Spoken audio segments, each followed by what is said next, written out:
Good evening, everybody. I'd just like to thank Kristen for inviting me to do seed saving workshop. My name's Richard Ashley Manitowabi. I'm the sustainable food facilitator at the Bajamajig with the Bajamajig storytellers.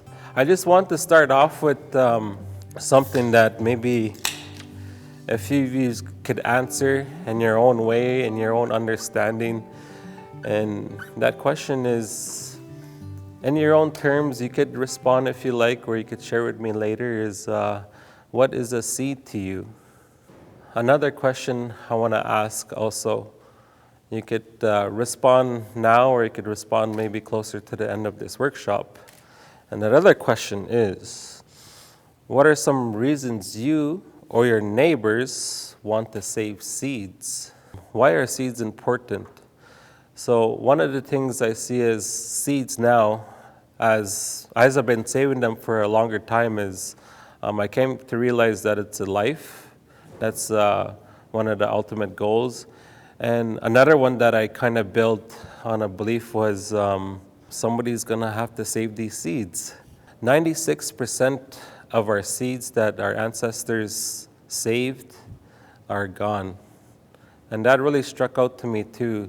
That's a big number to think about, 96%.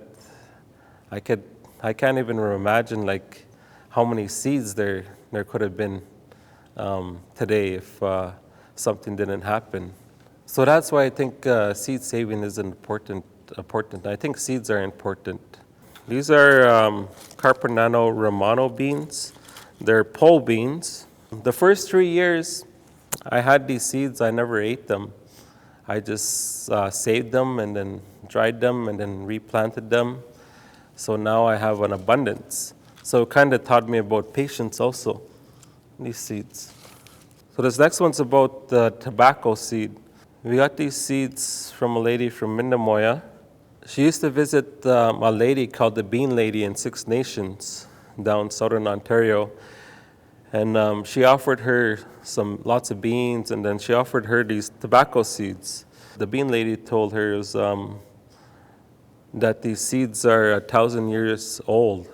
They found one of our ancestors with a clay pot in its hand. And then they took it to the lab, they opened it up, and then there were seeds in there. So they tried to plant those seeds, and then they grew. And then they said that they were carbon dated for at least 1,000 years in the ground in a little clay pot.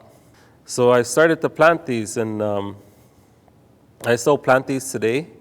We have an abundance of these.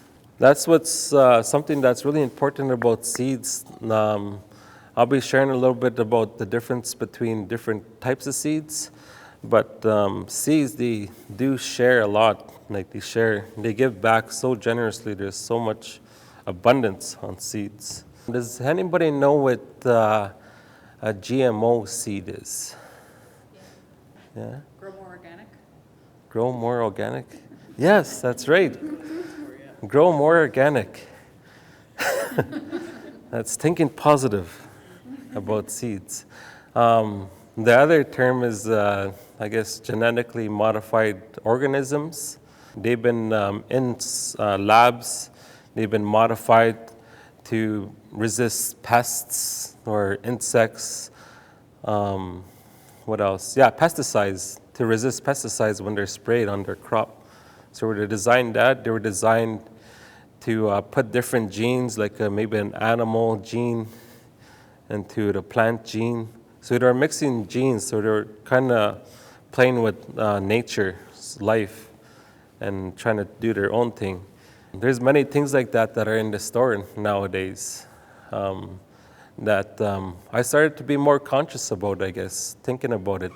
None of these seeds that are here today are genetically modified, so we're all safe here for that.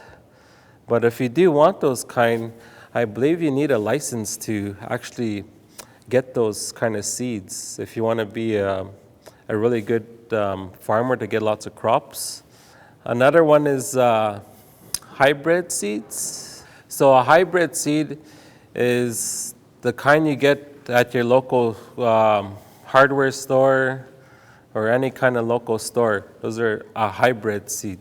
I actually have a little story about our seed swap. We actually got people bringing in hybrid seeds too from agriculture committee that came in. We invited them in, and they brought a few of them brought some hybrid seeds. But we always encouraged any kind of seeds, and we just made sure that they wrote down hybrid to make sure that it was hybrid. I didn't read it. Back in the day, I was so excited that I just see green to red pepper, yes, so I'm going to take that. So that year, I planted it. I planted about 6 of them, and they grew real nice. They're about this high, and there was lots of green peppers just all the way around the plant. It was like really, really nice. I said, well, I'm going to save these seeds. So that's what I did. I grabbed a few different ones that looked nice. They say try to save the nice ones for the next year. So that's what I did. I dried out those seeds and I saved them, and then I planted them the following year. But I planted 2 rows, so I had about 12 or maybe more. So I was patiently waiting, and they did grow up again, nice and high. But what happened the second year is there was no fruit on those plants. So they were just pretty much a foliage of leaves, but no fruit were on the plant. So that's one example of what happens if you try to save hybrid seeds. So the final one is heirloom seed, and that's what we have here today. So an heirloom seed is pretty much an old seed that hasn't been touched by scientists. It has, I believe, majority of seeds have been touched just to keep on record on what they are, but they haven't been altered in any way.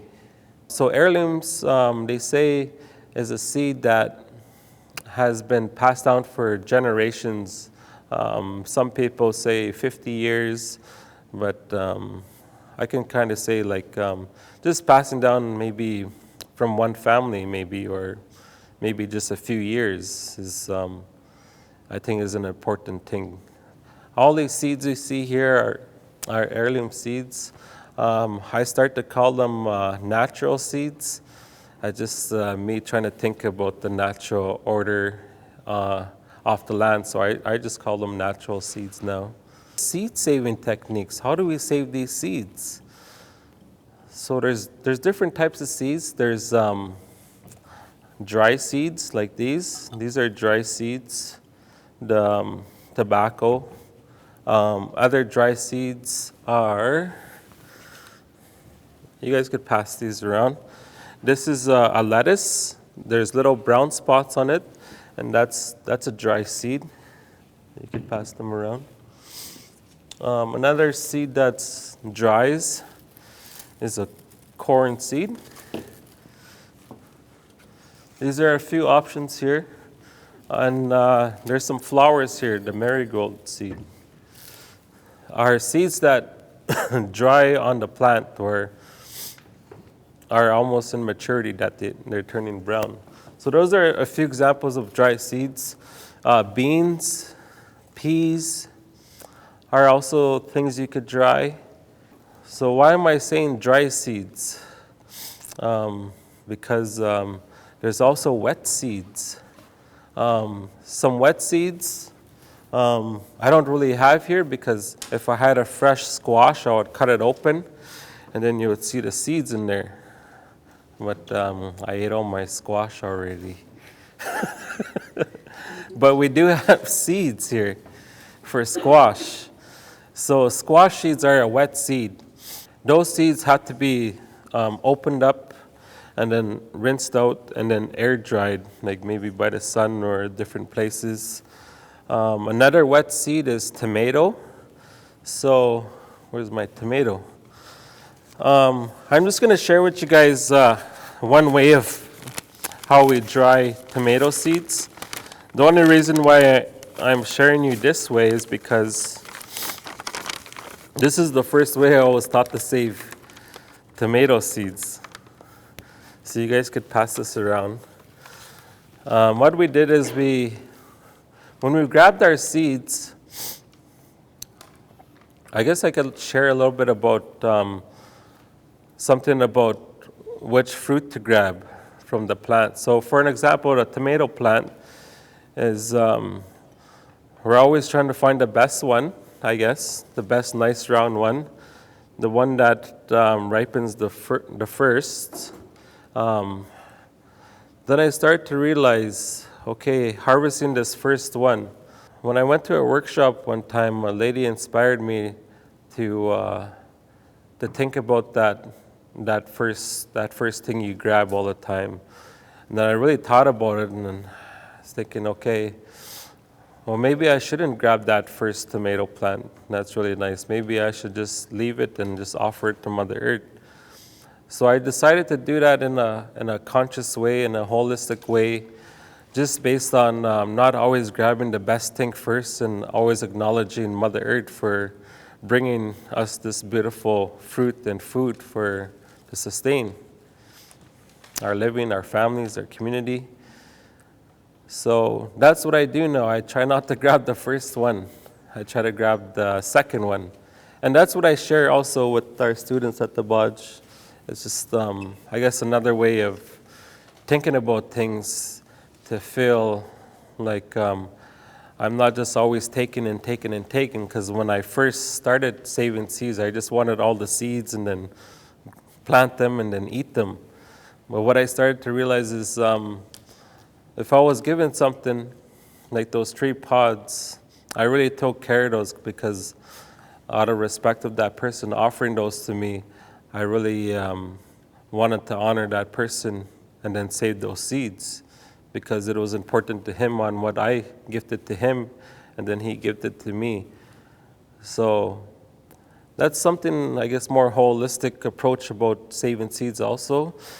So talking about these tomato seeds, what we did is we just kind of cut the tomato, or you could just rip it apart if you want, and then we just kind of squeezed the pulp and the seeds right on the newspaper, and then we just laid it out to dry, and then we labeled the year we harvested it and then the type of seed it is, and that's based on wet seeds. Another wet seed is cucumber.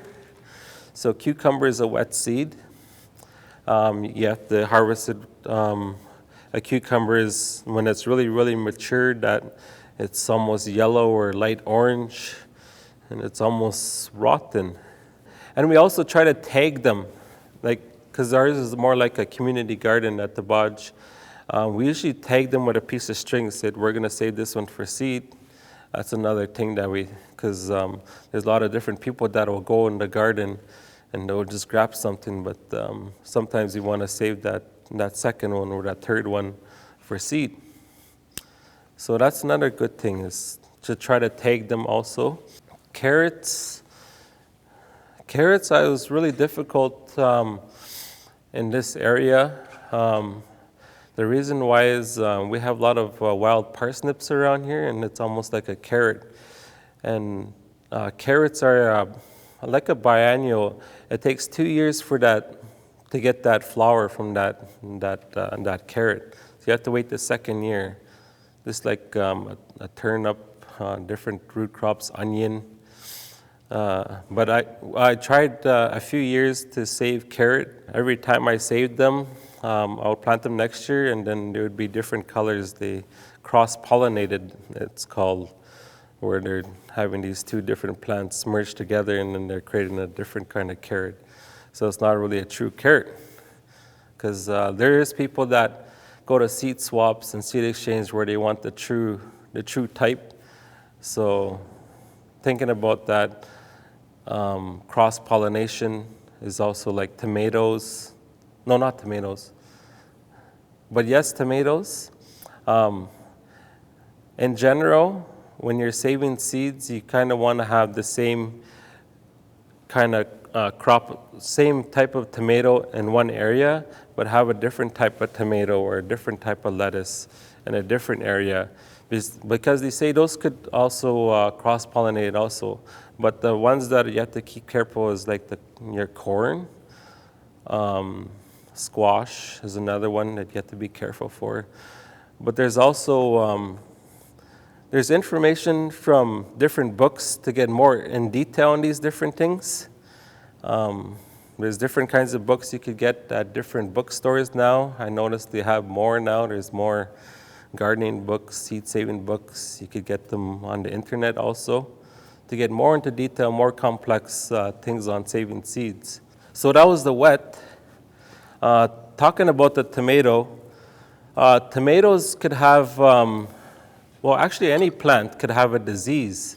What the tomato seeds is what you would do, what it says in some of these books, I'll just mention it, is a fermentation process. So you would put your tomato seeds in a jar with the juice, maybe add a little bit of water, shake it up, and let it sit for a few days until a mold film fills on top of the water. And you know that bacteria is going to eat up that disease, that's whatever is in the seed. Any seeds that are no good, they'll float to the top. And then you just rinse them out. You take them out, put them in a strainer, rinse it out, and then dry them on a piece of paper, and then put them away. If you want to harvest seeds early, or you think you planted late, there's many ways to save seeds. You don't have to wait till the frost comes and then your beans still it's kind of green and you're waiting for it to turn brown. If you notice they're plump, you could actually bring them inside and hang them up. That's kind of what I did right here. But before I went to this stage, I actually just laid them out on a tray, making sure they're not touching each other. Because what I found out in my early stages of seed saving is sometimes you get really, really busy or something comes up in all of our lives. I just left the basket full with the beans, and then I had to go somewhere for the weekend. I said they should be okay. I came back and they were already starting to grow mold on them, so I couldn't save some of them. I had to separate them and check which ones were good. But I had so much, so it's kind of like backing up a year to restart from your original year. Because some people want to save a lot of a different seed so they could eat it all year. Some people want to save it to share it with different family members or as gifts at weddings or birthday parties. I could pass some of these around. This first one is a seed from a perennial, actually. And this is rhubarb. So this is a rhubarb seed that we're testing to sprout. Having a seed bank, this is an ongoing thing that you always have to try to maintain to see if your seeds are viable, if they're going to produce the following year. So these ones we had for 3 years in a jar. So it looks like they're kind of viable there.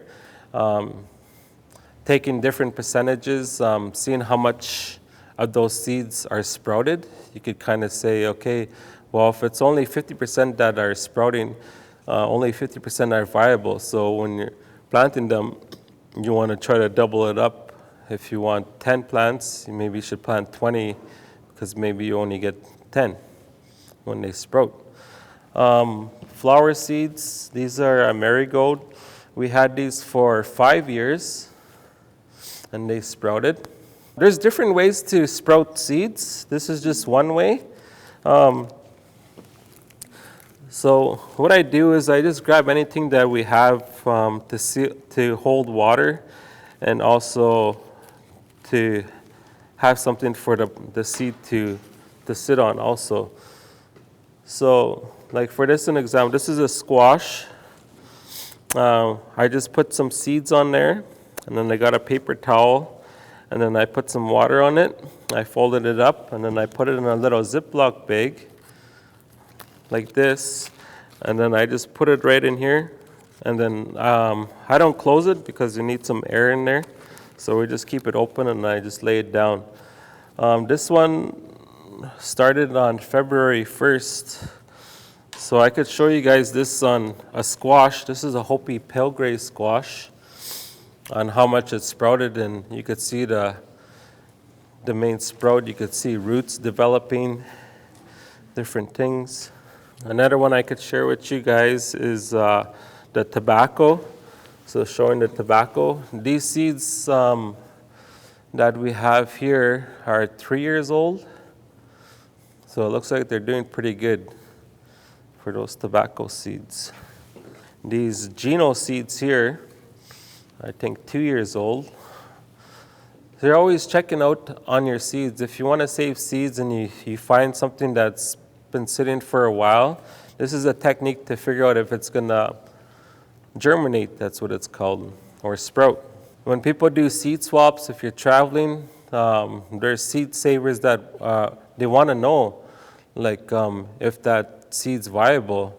And sometimes they have a little line that says, has it been germinated, tested for germination? And you click yes or no. Techniques on saving seeds. You could save seeds in a jar. So those are peas. So before you put them in a jar, you want to try to dry the seed like this right here, like the bean. So you want to get it nice and brown. So I say maybe a week or even 2 weeks until it's really brittle. And then it's a good time to save those seeds and then take them out of the pods. And then put them in a glass container. You could also put them in seed envelopes. So things like this. There's also people that get little plastic bags like this, and then they put them in these little things too, just to keep them really well protected. When I've been saving seeds, I would just put them right in here. But there's a lot of different ways and techniques you could do it. For the corn that I have at home, and usually when I harvest it is what I started to do with my children. It was I would ask them to help me braid the corn. So I'd get the husk and then I'd braid a whole strand, about maybe 13, and then I'll tie it off at the end and then just have them hang dry in the house. To have these seeds strong, we need to share these seeds more and more with each other and then bring them back to each other, because these seeds need different places where they planted. So if you mix all those seeds of that certain corn, it'll make that corn even stronger because it's getting more resilient from different people planting them, different energy, different soils that they experience. And they say the more you do that, the stronger this corn's going to get. So that's why I think it's important to save seeds also, and to do seed swaps and seed exchanges, and even trading seeds if you're at different workshops or different communities. If you have any questions, or if you want to answer my questions that I presented earlier. Did anybody answer those questions or thought about it? What is a seed to you? Or what are some reasons why you save seeds, or your neighbors? I save seeds because, I think in the future, sustainability. How can we sustain ourselves? A lot of times we think that by building, things around us, infrastructure, etc., is the way of sustaining us, but it's not. So, what's a way of sustaining us is through the land, and that land being the growth of trees, the permaculture, all those things that have been there for a long, long time. So when I save seeds, I do I try to share my seeds, but it's that excitement that people who do that and grow are creating sustainable ways of being. I'm not sure if everyone's been to a seed swap before, but what they say is take 2 or 3 seeds for every plant you're going to grow. So for an example, if you want to have 3 tomato plants in your garden, then take 6 to 9 seeds of those tomatoes. You could also order heirloom seeds. There's different companies, and there's also companies that have closed down. I'm not sure why. Maybe because people are starting to save the seeds and people are not buying them anymore. But this is one that I'm starting to order. It's based out of Winnipeg. It's called the Heritage Harvest Seed. So I noticed there's lots of Anishinaabe seeds in here, different from all over North America, that different tribes and people that had been saving seeds that kept on doing it. They sent them to this company here that's based out of Winnipeg. Yeah, so that's kind of the ultimate goal, is to try to get everyone to save seeds, neighbors, yeah, different community members. So that's always a topic or discussion. Did you bring any seeds? I think that's pretty much it. I just like to thank you guys for inviting me here, Birch Island. It's really honored to come here.